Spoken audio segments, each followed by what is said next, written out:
Silicon city ಬೆಂಗಳೂರಲ್ಲಿ ಜಾಗದ ಬೆಲೆ ಚಿನ್ನಕ್ಕಿಂತ ಕಾಸ್ಟ್ಲಿ. ಹೀಗಾಗಿ ರಿಯಲ್ ಎಸ್ಟೇಟ್ ದಂಧೆಕೋರರು ಅಧಿಕಾರಿಗಳೊಂದಿಗೆ ಶಾಮೀಲಾಗಿ ಕಣ್ಕಂಡಲ್ಲಿ ಭೂಮಿ ಒತ್ತುವರಿ ಮಾಡ್ತಾ ಇರ್ತಾರೆ. ಅದರಂತೆ ಯಲಹಂಕದ ಜಕ್ಕೂರು ಕೆರೆ ಒತ್ತುವರಿಯಾಗಿ ಸೈಟ್ ಮಾಡ್ತಿದ್ದಾರೆ ಎನ್ನುವ ಆರೋಪ ಕೇಳಿಬರ್ತಾ ಇದೆ.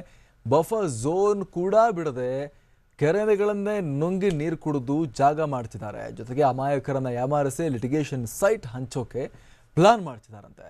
ಜಕ್ಕೂರು ಜೊತೆಗೆ ಸಂಪಿಗೆಹಳ್ಳಿ ಕೆರೆ ಕೂಡ ಸೇರ್ಕೊಂಡಿದ್ದು ಬಿಬಿಎಂಪಿ ಕೊಟ್ಟಿರುವ ದಾಖಲೆಗಳಲ್ಲಿ ಎರಡೂ ಕೆರೆಗಳು ಸೇರಿ ಸುಮಾರು 105 ಎಕರೆ ವಿಸ್ತೀರ್ಣ ಕೆರೆ ಬರುತ್ತೆ. ಆದರೆ ಬಿಡಿಎ ಅದನ್ನೆಲ್ಲ ಲಗಡಿ ತೆತ್ತಿ ಕೇವಲ 83 ಎಕರೆ ಮಾತ್ರ ಇದೆ ಅನ್ನುವಂತಹ ಒಂದು ಮಾತನ್ನ ಹೇಳ್ತಾ ಇದೆ. ಹಾಗಾದ್ರೆ ಇನ್ನುಳಿದ 22 ಎಕರೆ ಎಲ್ಲಿ ಹೋಯ್ತು ಅನ್ನುವಂಥ ಪ್ರಶ್ನೆಯನ್ನ ಈಗ ಎಲ್ಲರೂ ಕೂಡ ಕೇಳ್ತಾ ಇದ್ದಾರೆ. ಅಷ್ಟು ಮಾತ್ರ ಅಲ್ಲದೆ ಬಿಡಿಎನವರೇ ಇಲ್ಲಿ ಎನ್ಒಸಿ ಕೊಟ್ಟು ಪ್ರಭಾವಿಗಳು ಲೇಔಟ್ ನಿರ್ಮಾಣ ಮಾಡೋಕೆ ಭೂಮಿ ನುಂಗೋಕೆ ಅನುಕೂಲ ಮಾಡಿಕೊಡ್ತಿದ್ದಾರೆ ಅನ್ನುವಂಥ ಆರೋಪವನ್ನು ಕೂಡ ಇಲ್ಲಿ ಮಾಡಲಾಗ್ತಾ ಇದೆ. ಈ ಬಗ್ಗೆ ಮತ್ತಷ್ಟು ಮಾಹಿತಿಯೊಂದಿಗೆ ನಮ್ಮ ಪ್ರತಿನಿಧಿ ಶಿವರಾಜ್ ಲೈವ್ ಇದ್ದಾರೆ. ಶಿವರಾಜ್, ನಿರಂತರವಾಗಿ ಟಿವಿನಲ್ಲಿ ಈ ವಿಚಾರಕ್ಕೆ ಸಂಬಂಧಪಟ್ಟ ಹಾಗೆ ವರದಿಯನ್ನು ಪ್ರಸಾರ ಮಾಡ್ತಾ ಇದೆ. ಅಲ್ಲಿ ಯಾವ ರೀತಿ ಅಷ್ಟೆಲ್ಲ ಕಠಿಣವಾಗಿ NGT ಸುಪ್ರೀಂ ಕೋರ್ಟ್ ಎಲ್ಲ ಹೇಳ್ತಾ ಇದ್ರು ಕೂಡ ಯಾವ ರೀತಿ ಕೆರೆಗಳನ್ನು ನುಂಗಿ ನೀರು ಕುಡಿತಾ ಇದ್ದಾರೆ ಜಕ್ಕೂರಿನಲ್ಲಿ ಅನ್ನುವಂಥದ್ದನ್ನು ನಾವು ನಿರಂತರವಾಗಿ ವರದಿ ಮಾಡ್ತಾ ಇದ್ದೀವಿ. ಇದಕ್ಕೆ ಸಂಬಂಧಪಟ್ಟ ಹಾಗೆ ಇದುವರೆಗೆ ಏನಾದರೂ ಕೂಡ ಪ್ರತಿಸ್ಪಂದನೆ ಅಂತ ಏನಾದರೂ ವ್ಯಕ್ತವಾಗಿದೆಯಾ? ಹೇಗೆ ಶಿವರಾಜ್, ಏನ್ ಕತೆ? ಅಮರ್ ಪ್ರಸಾದ್, ಬೆಂಗಳೂರಿನಲ್ಲಿ ಭೂಗಳ್ಳರ ಹಾವಳಿ ಹೆಚ್ಚಾಗ್ತಾನೆ ಇದೆ. ಅದರಲ್ಲೂ ಇದಕ್ಕೆ ಅಧಿಕಾರಿಗಳೇ ಸಾಥ್ ಕೊಡ್ತಾ ಇರುವಂತದ್ದು.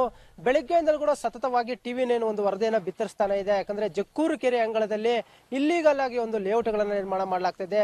ಖಾಸಗಿ ಉದ್ಯಮಿಗಳು ಪ್ರಭಾವವನ್ನು ಬಳಸಿ ಒಂದು ಲೇಔಟ್ಗಳನ್ನ ಮಾಡ್ತಾ ಇದ್ದಾರೆ.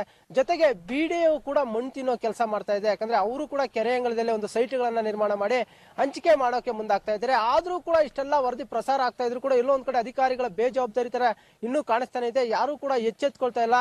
ಸ್ಪಾಟ್ಗೆ ಬಂದು ಒಂದು ಪರಿಶೀಲನೆ ನಡೆಸುವಂತಹ ಕೆಲಸ ಕೂಡ ಮಾಡ್ತಾ ಇಲ್ಲ. ಯಾಕಂದ್ರೆ ಎಲ್ರಿಗೂ ಕೂಡ ಸ್ಪಷ್ಟವಾಗಿ ಕಾಣಿಸ್ತಾ ಇದೆ, ಜಕ್ಕೂರು ಕೆರೆ ಅಂಗಳದಲ್ಲಿ ಸುತ್ತಮುತ್ತ ಯಾವುದೇ ರೀತಿಯಾದ ನಿಯಮಗಳನ್ನ ಪಾಲಿಸದೆ NGT ಆದೇಶವನ್ನು ಕೂಡ ಪಾಲಿಸದೆ ಅವು ತಮಗೆ ಇಷ್ಟ ಬಂದ ರೀತಿಯಲ್ಲಿ ಕೆರೆ ಪಕ್ಕದಲ್ಲೇ ಸೈಟ್ಗಳನ್ನ ನಿರ್ಮಾಣ ಮಾಡ್ತಾ ಇದ್ದಾರೆ. ಕೆರೆ ಅಂಚಿನಲ್ಲಿ ಕೇವಲ 10 ಮೀಟರ್ ಸಹ ಕೆಲವೊಂದು ಕಡೆ ಬಫರ್ ಝೋನ್ ಬಿಡದೆ ಒಂದು ನಿರ್ಮಾಣವನ್ನ ಮಾಡ್ತಾ ಇದ್ದಾರೆ.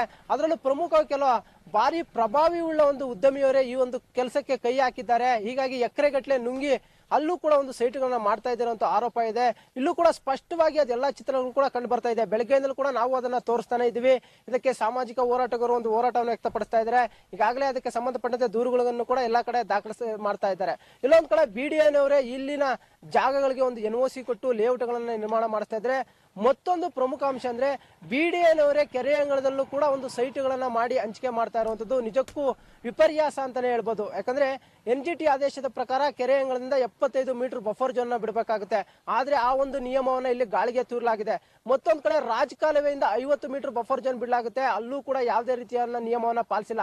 ಮುಂದೊಂದು ದಿನ ಇದೇ ಸೈಟ್ಗಳನ್ನ ಜನರಿಗೆ ಹಂಚಿಕೆ ಮಾಡ್ತಾರೆ, ಸಾರ್ವಜನಿಕರಿಗೆ ಹಂಚಿಕೆ ಮಾಡ್ತಾರೆ.